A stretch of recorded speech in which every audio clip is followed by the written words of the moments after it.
Hello সবাইকে, তোমরা কেমন আছো? আশা করছি ভালো আছো আর আমিও বেশ ভালো আছি। চলে এলাম তোমাদের সাথে আরও একটা ছোট্ট ব্লগ নিয়ে। আজকে গেছিলাম মামাদের বাড়িতে। কোনো কারণ ছাড়া তো যাওয়াই হয় না, কিন্তু বিশেষ কারণের জন্য একটু নেমন্তন্ন ছিল, কিন্তু রিয়াদের পাপার কাজের জন্য যাওয়া হচ্ছিল না। তো তার জন্য দেখো হঠাৎ করে রিয়াদের পাপা কাজ থেকেও চলে এসছে, তো চটজলদি আমিও রেডি হয়ে চলে গেছিলাম কিন্তু মামাদের বাড়ি। তো চলো, আজকের ব্লগটা খুব ভালো হতে চলেছে। আর রিয়াদ কী করেছে আর আমরা আজকে কত মজা করেছি সব কিছু থাকছে আজকের ব্লগে। চলো, ব্লগটা তোমরা কন্টিনিউ করো।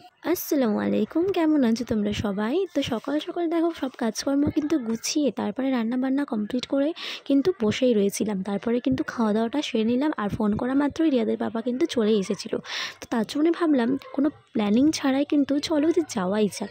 হ্যাঁ, তো ও আমাকে বললো যে চলো, তো অনেক দিন বাদে সবারই সাথে আবার আলাপও হবে, এটা শুনে কিন্তু ভালোই লাগছিলো। তার জন্য ভাবলাম যে যাওয়াই যাক। খাওয়াটা কিন্তু বড় বিষয় নয়, নেমন্তন্ন ছিল কিন্তু আমরা বাড়ি থেকেই খেয়ে গেছিলাম। তারপরে দেখো ছেলেকে এখন সুইচ পরিয়ে দিচ্ছে, মানে হাজব্যান্ডদেরকে কাজ করতে দেখলে একটু বেশ ভালোই লাগে, যখন কোনো কাজ করে বেশ মনটাও ভালো লাগে আর মাথাটাও ভালো থাকে। যাই হোক, তো এই যে সবাই কিন্তু আমরা রেডি হই, তারপরে কিন্তু এই যে বেরিয়ে পড়লাম। আর এই যে ব্রিজ পার হয়ে তারপরে আমরা যাচ্ছিলাম। আমরা কিন্তু গঙ্গাঘাটটা পার করে যাইনি, তো আমাদের এই দিক দিয়ে গঙ্গাঘাটটা পার করে যেতে অনেকটাই ঘুরতে হবে, সেই জন্য ভাবলাম যে ব্রিজের ওপর দিয়ে একবারে যাওয়া যায়, কারণ গোড়াবাজার থেকে কিন্তু ব্রিজটা অনেকটাই কাছে।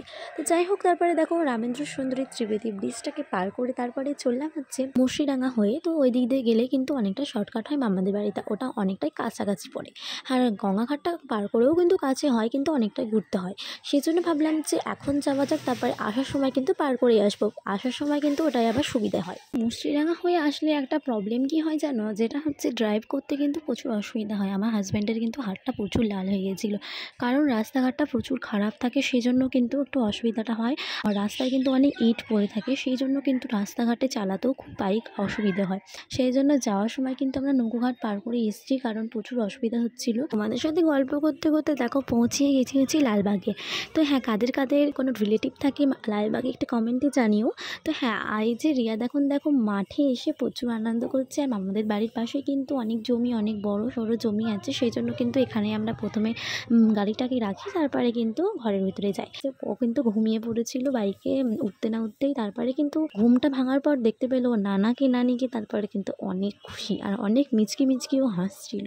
তো যাই হোক, এই যে ছেলে এখন প্রচুর আনন্দ করছে, মাস্তি করছে। পরে চলো আমরা এখন ঘরের ভেতরে যাই। আমরা কিন্তু পৌঁছতে আমাদের 3টে বেজে গেছিলো। গিয়ে দেখলাম যে অনেকেই খাচ্ছিল। তো এই যে তারপরে আমরা তো খাওয়া দাওয়া করে এসেছি, তো আমরা কিছু নাস্তা খেলাম, তারপরে কিন্তু বসলাম। এই যে আর মামাদের বাড়ি যাওয়ার সময় এই যে আমরা বহরমপুর থেকে মিষ্টি কিনে নিয়েছিলাম আনন্দ সুইট থেকে। সেখানে কিন্তু অনেক সুন্দর সুন্দর মিষ্টি পাওয়া যায়, আর আমার তো বেশ ভালোই লাগে। আমি যদি কোথাও যাই তো এখান থেকেই আমি মিষ্টিগুলো কিনি, কি বেশ ভালো লাগে, অনেক রকম ভ্যারাইটিস মিষ্টি পাওয়া যায়। দেন আমি নাস্তা করে চলে এসেছি আমবাগানে। এই যে মামারা সবাই কিন্তু কাজকর্মে ব্যস্ত এখন। আর এই যে এখন খাওয়া দাওয়া করে কিন্তু শেষে কাজকর্মটাকে গুছিয়ে নিয়ে তারপরে কিন্তু বাড়ি যাবে। আর এদিকে আমি একটু ভিডিও শ্যুট করে নিচ্ছি। আর যেটা বললাম তোমাদেরকে, হ্যাঁ, আমবাগানে কিন্তু রান্নাটা হয়েছে আর ওখানে কিন্তু খাওয়া দাওয়াটা হয়েছে। এই যে তোমরা দেখতেই পাচ্ছ, এখানে উনুন কড়াই আছে, এখানে কিন্তু রান্নাটা হয়েছিল।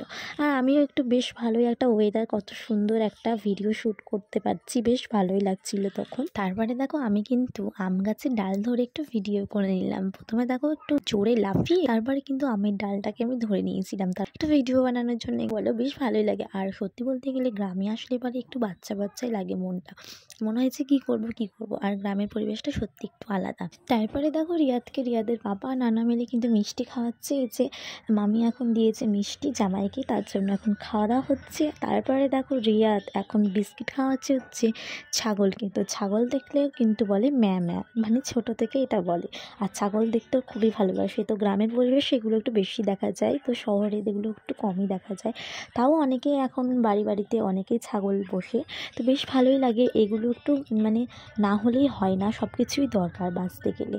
তো তারপরে দেখো রিয়াদ কিন্তু বিস্কিটটা খাওয়াচ্ছে, ছাগলটা কিন্তু ওর সামনে চলে আসে, ও কিন্তু ভয় পাচ্ছিল। তারপরে সন্ধেবেলায় তারপরে নামাজ পড়ে তারপরে দেখো একটু চা নাস্তা খেয়ে তারপরে কিন্তু এবার বাড়ি চলে যাব। তো চা খেয়ে তারপরে কিন্তু আমি রেডি হয়ে গিয়েছি। আর আমার ছেলেকে দেখো এখনো কিন্তু রেডি হয়, ও এখনো প্যান্টই পরতে চাইছে না, কারণ ও এখনো যাবেই না, মানে ওর এখনো খেলায় শেষ হয়নি। তো বেশ ওর ভালোই লাগছিল, এমনিও খোলামেলা জায়গায় বেশ পছন্দও করে। তো এরপরে কিন্তু আমরা নৌকোঘাট দিয়ে পার হবো, আর সন্ধে হয়ে গেছে।